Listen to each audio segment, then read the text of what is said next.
என் பொண்டாட்டி போன நான் அப்பப்ப ஆம்லைட்ட பேசுறது சந்தேகப்பட்டுக்கிட்டே இருந்தேன். மாட்டிக்கிட்டா வேலைக்கு பியூட்டி பார்லர் போறான்னு நினைச்சுக்கிட்டு கன்னியாகுமரி போறா. ஆனா இங்க இருந்து போகும்போது ஒரு ட்ரெஸ், அங்க இருக்கும்போது ஒரு ட்ரெஸ், மேக்கப் வேற லெவல்ல இருக்கு. எனக்கு சந்தேகம் அதிகமா தூண்டிச்சு. வீட்டுல இருக்கும் போதெல்லாம் பாய் செட்டா தான் விடிய விடிய பேசுறா, ஆம்பளையாட்ட பேசுறா.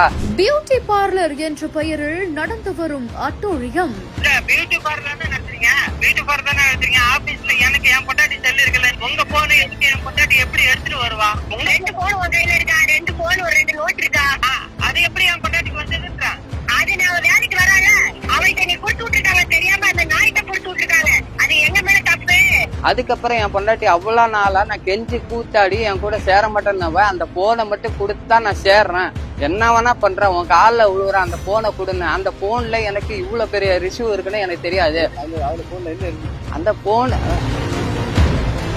மனைவியை பிடித்து வைத்து தகாத தொழிலில் ஈடுபடுத்துவதாக எழுந்த பகீர் குற்றச்சாட்டு. போனே என் பொண்டாட்டி தான் வாழணும் தேவையில்லாம ஒருத்தவன் வந்து இஷ்யூ பண்ணிட்டு இருக்கான். என்ன கடலை போட்டு வீடியோ கால் பண்ணிட்டு அது ஓ பொண்டாட்டி ஒருத்தன் கடலை போடுறானா அது அவ போன்ல நம்பர் இருக்கு, அண்ணன் போன்ல கேட்கணும். அதான் ஏன் போனை வச்சுக்கிட்டு நீங்க என்ன பண்றீங்க? மனைவியை காப்பாற்ற கோரி எஸ்பி அலுவலகத்தில் கதரும் கணவன். இந்த போனை எடுத்துட்டு வந்ததுக்கு அப்புறம் தான் எல்லாமே அந்த சீக்கிரட், அவ்வளவு சீக்கிரட் இருக்கு. பல பெண்கள் எல்லாம் சின்ன வயசு பெண்கள் ஏகப்பட்ட பேர் அந்த போட்டால இருக்கு. 20, 22 வயசு தான் இருக்கும். ஒரு மணி நேரத்துக்கு இவ்வளவு அமௌண்ட்னு சொல்லி கட் பண்றது ஜென்ஸ் நம்பர் தான் இருக்கு. கிட்டத்தட்ட ஒரு 400 நம்பர் கிட்ட இருக்கும். கணவனுக்கு மிரட்டல் விடுத்த பெண்மணியின் வைரல் ஆடியோ.